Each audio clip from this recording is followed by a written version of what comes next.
In this video, we'll give you one pitcher and one hitter in the National League East that you must avoid in your fantasy baseball drafts. I'm Alan Seslowsky along with Jeff Erickson from RotoWire.com. Let's start with the Atlanta Braves. Who's the pitcher that you just don't want any part of at their current ADP? I think Charlie Morton could turn into a pumpkin on us this year. He's going around pick 160. I'd rather wait 10 picks, get Jeffrey Springs or Drew Rasmussen or a couple other pitchers in that range as well. I understand the strikeout upside is attractive. I think there's an implosion possibility here, so I don't want any part of him. Who's the hitter that you're telling everybody do not draft? Vaughn Grissom. This is more price-oriented. There's also some serious risk here. There's some talk that he might even get sent down if he doesn't win the starting shortstop job. I expect him to win it. He is a little bit more volatile. He's going to bat ninth for the Braves to start off with. It was hard to find and avoid for the Braves lineup. It's a deep lineup. Michael Harris proved last year you can even profit from the 9th spot there, but typically it's just fewer plate appearances, fewer chances for counting stats. So that's why I try to avoid Vaughn Grissom.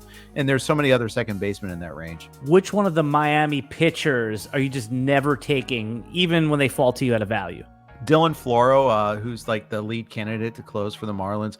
Skip Schumacher is the new manager there, and he's already said he's not going to designate one closer. He's going to go with a panoply of options there. That could change after one save. Floro is probably the most likely to get that first chance, but there's no guarantee of that. There's probably 4 or 5 different arms. And Floro, he's just not going to help you on component numbers. He's not a huge strikeout guy. I can't count on the ratios being great with him. So why pay closer price from him? Even though it's a late discounted closer price, there are other options. I'd rather take Finnegan for his price than Floro for his. Batters. Who's somebody that you're telling everybody do not draft even at the current ADP? And that's Jazz Chisholm. I don't want to pay up for one of those top 4 second base prices on Chisholm. I understand the ceiling is really high. It could be spicy. I just think there's a downside, and I think there's a risk of re-injury, and the fact that he's moving from second base to center field permanently. I think there's going to be some growing pains with him learning a new position. So I don't think I'm going to be drafting Jazz Chisholm at price. Which Mets pitcher is just too expensive right now and that you're advising people pass, wait for the next one? So in a lot of leagues that I'm in, Edwin Diaz is going into the second round, and he's a great closer. I'm not really anti-Edwin Diaz, but I don't. In their second round, there's so many other players that I'd rather draft from other positions. I don't want to take a closer in the second round if I can help it. Third, maybe. And there are instances where Diaz will fall mid third, but more often than not, he doesn't. If he's there at like pick 38, 39, he or Class A, I would take. More often than not, he's not there. Which one of the Mets hitters that you just don't get it? This one hurts. It hurts a lot because I like the player. I found Brandon Nimmo at around 160, 170. And Alan, that's over 100 picks earlier than his ADP from last year. He had a great year. He could score 120 runs if he's batting leadoff all season long. He's had one season where he stayed healthy the full season, though. And he doesn't run. And he doesn't hit for a ton of power. Maybe the Mets moving the fences in and right center helps him a little bit. But I find when he goes at that price that I'm like, okay, it's disappointing because I had a lot of him in previous years, but not at that price. Philly pitchers, which one is a must avoid this season? I'm going to go with the low-hanging fruit here. I'm not going to take Craig Kimbrel. It's a job battle at closer for the Phillies. I can't take any of the relievers at cost.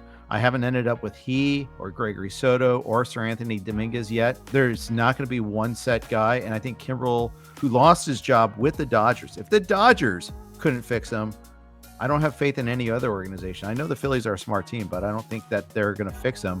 Plus, I think the new rules work against an older pitcher like Craig Kimbrel. He's already had some issues with the pitch clock already in spring training. Who's the least appealing Philly hitter? Rhys Hoskins is now going up about pick 120, 115. Let's suffice to say there's a lot of first basemen in that range. There's a lot of risk in the hard contact rate with Hoskins. Coming off surgery on his torn meniscus in his knee. For that price, I think there's too many questions. Who's going to be the pitcher that's stay away this year? No play for Mr. Gray. Josiah Gray will not be on my rosters this year. Too many home runs allowed. There is a strikeout upside. I played around with that last year. I just don't think the juice is worth the squeeze here. I just think that, yeah, you might get the strikeouts at the cost of a horrible ratio. You're not going to get a lot of wins. The Nationals are going to be pretty bad guys. So, Nationals pitchers are not going to be frequently drafted. 2/5, the 3/5 of the rotation will go undrafted in leagues. Gray is just someone I'm not going to draft. Who's the Nationals hitter that you think is the most overvalued in 2023? I've been seeing a lot of helium on CJ Abrams. I get the speed appeal. I just don't think he can hit. And, last I saw that was a prerequisite for holding a fantasy job. I understand, you can get some cheap stolen bases at around pick 225 or so. He's the start of another tier in shortstops. You've missed out on, say, the first 15 to 20 shortstops. Abrams is sitting there at the top of that next tier. Don't do it. Get the next one down. If you've already missed at that point, don't try to push him up just to make up ground. If you enjoy videos like this, consider hitting the like, subscribe, and ring the bell to get notifications when we put up new video content every week. And right now, you can check out RotoWire's prospect rankings and premium content for free. Just go to rotowire.com/try. And to see the rest of the videos in this must draft, must avoid series, we've linked them all in the video description below.